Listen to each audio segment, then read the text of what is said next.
Janine Lichtenberger, AIT Vienna speaks about thin film mag electrodes fabrication for sustainable and high-efficiency electroreduction of CO₂-to-CO. Thank you for the kind introduction, and thank you for giving me the opportunity to present some of our work done in our group at the AIT today. Before I move to the electrocatalytic reduction of CO2, I would like to briefly introduce our group, the Group of Energy, Conversion and Hydrogen Technology at the AIT. The main focus of our work is on material synthesis and characterization, and here in particular on thin films for various applications. And currently we are focusing on more sustainable and efficient catalysts for water electrolysis and CO2 electroreduction. We also focus on abundant and stable photoelectrodes for photochemical water splitting. Another topic is next generation fuels, solar cells, and there in particular we focus on transparent electrodes and carrier selective layers, as well as on nanostructures for light management. Finally, photovoltaics has been a topic in our group for a long time, and here we work on performance and accelerated aging testing. And more recently, we also started a direct coupling of photovoltaic with electrolysis technologies. In fact, we have a first experimental setup on top of the roof at the AIT here in Vienna, and this will be extended to larger experimental setups in Seibersdorf. With this, I would like to move to the electrocatalytic reduction of CO2. As we all know, since the beginning of the Industrial Revolution, the consumption of fossil fuels has increased drastically, and with that also the emissions of CO2, which essentially has led to atmospheric CO2 concentrations that are harmful for our environment, that cause climate change, acidification of our oceans, and it's very important to reduce the atmospheric CO2 concentration. The conversion of CO2 into energy-dense carbon-based fuels, and hence the closure of the carbon cycle in a circular economy, is a very attractive approach to reduce the CO2 atmospheric concentration and at the same time store renewable energy in the form of chemical energy. There are several ways of utilizing CO2. One is to leave the carbon in the tetravalent oxidation state and do a non-reductive, low-energy exchange to make various chemicals. And another approach is to actually reduce the carbon from its C4+ oxidation state into various products and fuels to reduce the carbon, and this is a high-energy process. But it is way more attractive environmentally as well as economically. The market for these fuels is way larger than the product shown on the left side. The processes are used most natural photosynthesis. You can use photocatalysis, you can use thermocatalytic catalysis, and you can electrochemical catalysis. That's what I would like to focus on today. The electrochemical catalysis has the advantage you need, besides the CO2, only renewable energy and water, no separate source of hydrogen. Most of the devices you use for the electrocatalysis are rather compact and modular and can easily be scaled up. And also you can tune your products fairly well by changing the potential of your device. Now, I don't want to go through this rather complicated looking mechanism. What I want to show that the electroreduction of CO2 can lead to a wide variety of different products. In fact, 16 different products have been detected in the reduction of CO2. Thankfully, research has managed to classify the materials active for the electroreduction of CO2 into 4 distinct groups based on the adsorption energy for hydrogen and CO. And the first group essentially binds the chemisorpted CO2 weakly and forms mainly formate formic acid. The second group binds that CO2, that chemisorpted CO2, and its protonated form somewhat stronger so that it can undergo a further hydrogen transfer step and electron reduction to form CO. this CO in this case is weakly enough bound that we can form CO. And these are typical catalysts, gold, silver, and zinc. Then very distinct from all the other materials is copper. Copper also binds the previously mentioned intermediate strongly, but it also binds the CO intermediate strong enough that I now can form multi-carbon products on the copper. And it's very unique in this ability to do so.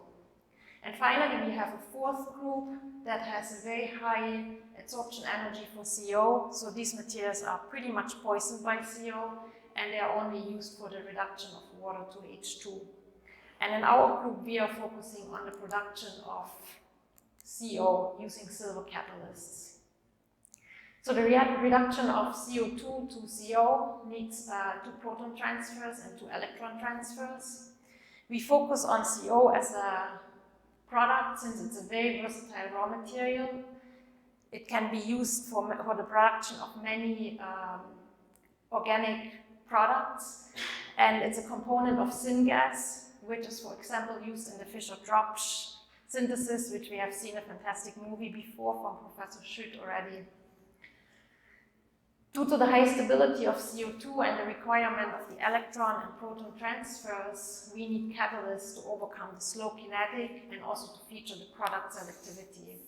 So silver has been the catalyst of choice for this reaction due to good activity, selectivity, and also drastically lower costs compared to gold, which would actually have the optimal binding energy for the key intermediates of this reaction. So what is really important for the industrial applications, we need a catalyst that is active, meaning low overpotential and high current density. We need a catalyst that is selective, meaning high Faradaic efficiency to our desired product, and that is stable as time on stream. And we also need a catalyst that can be easily produced, meaning fast, cheap, and through a scalable product, as we again have already heard in the previous talk, that it's often not easy to scale up material synthesis. In our case, we use Sputter deposition to prepare our catalyst. We use a substrate, which is either a PDFE or a carbon-based gas diffusion electrode, put that in the Sputter chamber, where we have a plasma made of argon. The argon ions hit our Sputter target, which is silver, and essentially pull out atoms that then deposit onto the substrate. This is really an industrial technique. It can be used batch to batch, roll to roll, and the other advantage, it is easy to control the thickness and the nanometer range, as well as morphology, porosity, and chemical composition. Some of the samples we prepared this way underwent the post-deposition modification, which is the oxygen plasma treatment.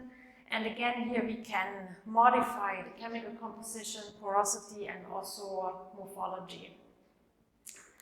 The materials prepared in this way were tested in a continuous CO2 electrolyzer, where we essentially have catholyte and anolyte circling through the cell. They are separated by a membrane.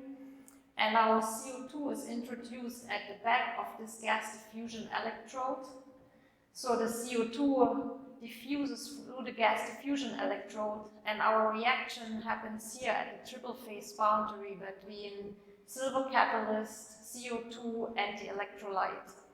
Then the gaseous products will leave together with excess CO2, while the liquid products, if we form any, will leave together with the catholyte, and the oxygen evolution reaction at the anode side, the oxygen will leave with the anolyte. And this is the cell we've been using for most of our experiments, and here you can see one of these gas diffusion electrodes. I next would like to focus on the materials characterization, and on the left side here we see scanning electron microscopy images of 200 nanometers of silver deposited on PDFE without any protoplasma treating and with plasma treatment. And you can see in both cases we see a uniform, thick and dense silver film.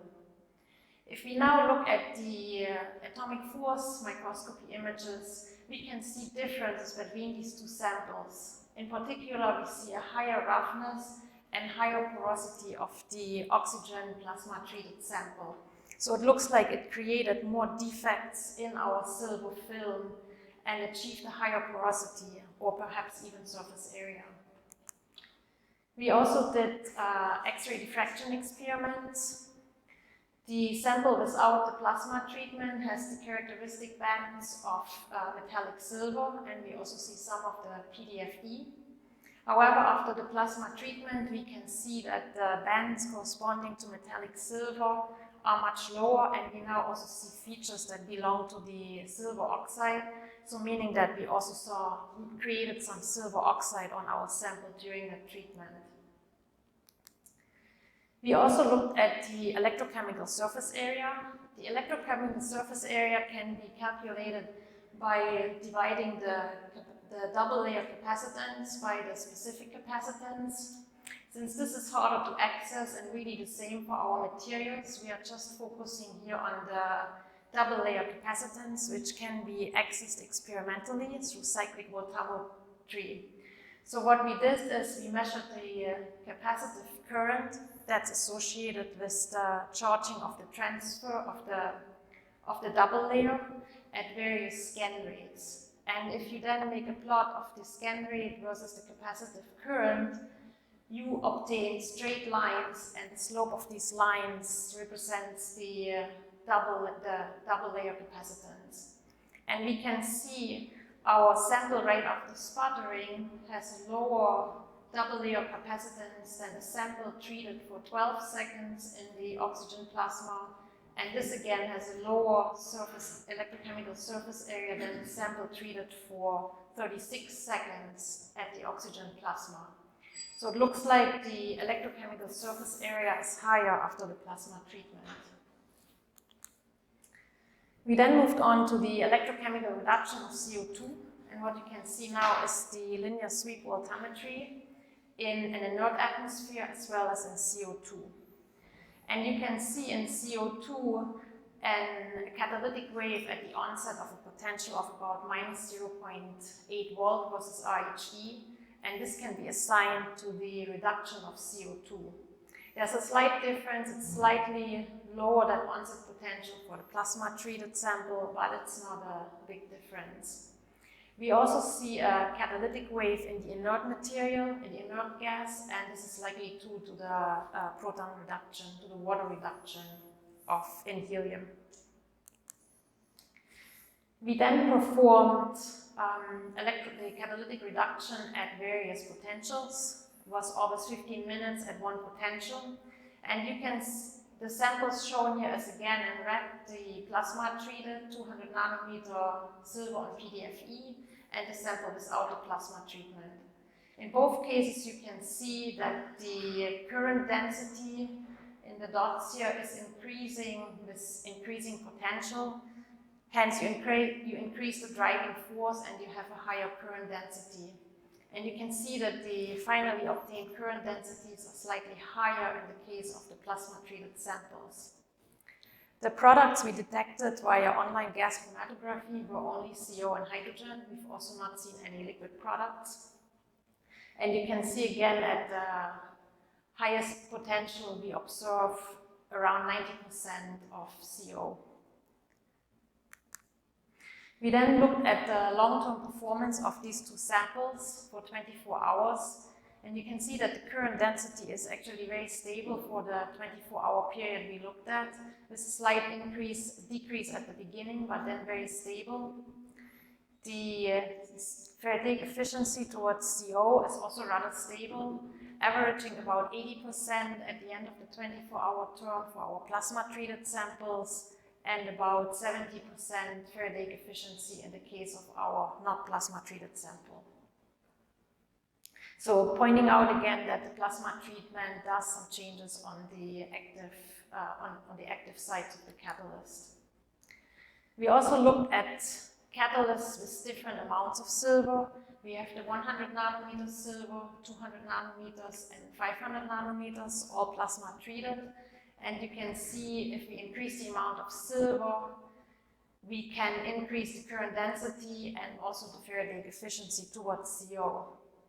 But you can also see that this change is higher between 100 and 200 nanometers than between 200 and 500 nanometers, suggesting that probably adding more is not even making more of a difference. We just need a minimum amount to have a stable and active catalyst. Then I mentioned earlier on that we use PDFE, but it's also very common, even more common, to use carbon-based gas diffusion electrodes. And what I'm showing here, this sample, the CGDE, is 200 nanometers silver on a carbon-based gas diffusion electrode, plasma treated. And the PDFE sample is the sample we saw before, the 200 nanometers silver on PDFE with oxygen plasma treatment. And you can see this time on stream that the Faradaic efficiency towards CO decreases more on the carbon-based gas diffusion electrode. And the most likely reason for this behavior is flooding. The carbon-based gas diffusion electrode is usually treated to be hydrophobic, so that essentially the water stays here, the CO2 comes to the active silver size, to our triple phase boundary where the reaction takes place. However, during the reaction, we sometimes, with time on stream, start losing that hydrophobicity, and now water can introduce into these channels and essentially inhibit the flow of CO2 to the active sites. And what happens now is you form more hydrogen from water, and you have less CO2 reaching the active sites for the reaction. So this called flooding is likely the reason for the better performance of the PDFE, which is naturally very hydrophobic. We also examined our samples with XPS, and we could see that metallic silver is present at the untreated electrons with a very tiny amount of adsorbed atomic oxygen. The used sample, we can see a higher amount of adsorbed atomic oxygen, which can be attributed to the potassium bicarbonate that we are using in our electrolyte solution. The plasma treated sample, however, we see a silver oxide species present after the treatment.